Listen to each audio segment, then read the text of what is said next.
الحمدللہ رب العالمین والصلاۃ والسلام علی رسولہ الکریم، اما بعد۔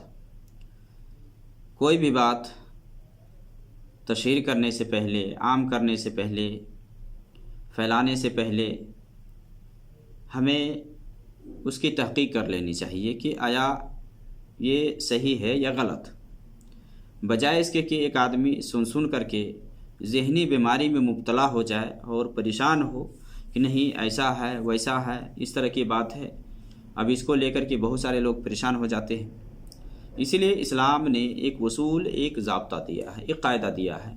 قرآن میں اللہ رب العالمین نے فرمایا ہے سورہ حجرات کے اندر، یا ایھا الذین آمنوا ان جاءکم فاسق بنبأ فتبینوا ان تصیبوا قوما بجہالہ فتصبحوا علی ما فعلتم نادمین، کہ کوئی بھی فاسق و فاجر تمہارے پاس کوئی خبر لے کر کے آئے تو تم پہلے تحقیق کر لو۔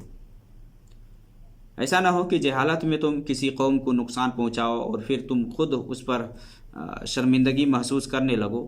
تو یہ اسلام میں ایک قاعدہ ہے، ایک اصول ہے کہ کوئی بھی بات آپ کے پاس پہنچے یا آپ جانتے ہیں یا سنتے ہیں، ابھی سوشل میڈیا کا دور ہے، کہاں کہاں سے لوگ نکال کر کے لاتے ہیں، بیان کرتے ہیں، جب چیک کیا جاتا ہے تو پتہ چلتا ہے کہ اس کی کوئی حقیقت ہی نہیں ہے۔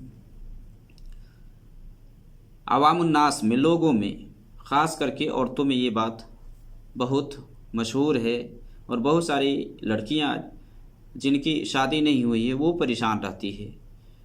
وہ بات یہ ہے کہ ہر عورت کی پیدائش اس کے جو شوہر ہے اس کی پسلی سے ہوئی ہے، یعنی ہر عورت اپنے شوہر کی پسلی سے پیدا کی گئی ہے۔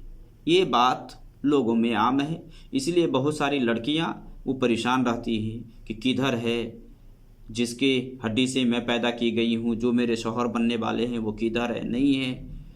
تو یہ جو بات ہے، اس بات کو جاننے سے پہلے یہاں بنیاد میں یہ جان لینا چاہیے ایک آدمی کو کہ اللہ رب العالمین نے ہر کچھ کا تقدیر لکھ رکھا ہے۔ اِنَّا كُلَّ شَيْءٍ خَلَقْنَاهُ بِقَدَرٍ، اللہ رب العالمین نے فرمایا ہے کہ ہم نے ہر کچھ کو اندازے سے پیدا کیا ہے، ہر کچھ لکھ رکھا اللہ رب العالمین، ہر کچھ، اور ہر کسی کو اللہ رب العالمین نے جوڑا جوڑا بنایا ہے۔ وَخَلَقْنَاكُمْ أَزْوَاجًا، اللہ نے فرمایا کہ ہم نے تمہیں جوڑا جوڑا بنایا ہے۔ اس لیے آدمی کو پریشان نہیں ہونا چاہیے۔ اللہ رب العالمین جو تقدیر میں لکھ رکھا ہے نا، وہ ہو کر کے رہے گا اور اس سے کوئی بچ نہیں سکتا ہے۔ جیسا کہ روزے کے بارے میں عبداللہ بن مسعود رضی اللہ تعالی عنہما کی جو حدیث ہے بخاری مسلم کے اندر کی، جس میں بیان فرماتے ہیں نبی صلی اللہ علیہ وسلم سے کہ اس میں ماں کے پیٹ میں نطفے کی شکل میں، اور پھر مضغہ اور علقہ اور کیا کیا شکل ہے، اس کے بعد اس میں کیا ہے کہ 4 چیزیں وہاں لکھی جاتی ہیں۔ جب 4 مہینے کے اس میں بچہ ہو جاتا ہے تو اس کے پاس فرشتہ آتا ہے اور اس میں روح پھونکا جاتا ہے، اور پھر 4 چیزیں لکھی جاتی ہیں اس میں: روزی، عمر، عمل، اور اسی طرح سے اچھا بنے گا یا برا بنے گا، یہ سب کچھ لکھا جاتا ہے نا۔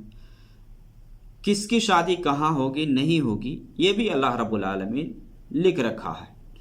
جس کی شادی جہاں لکھی ہوگی، جس کے ساتھ شادی ہونا فیصلہ ہوا ہوگا اللہ کے یہاں، وہاں اس کی شادی ہوگی۔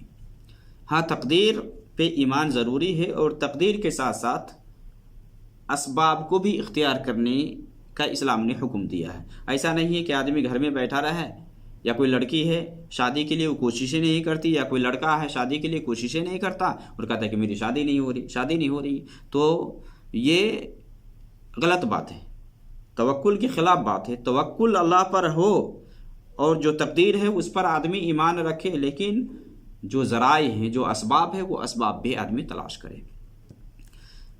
جہاں تک بات ہے کہ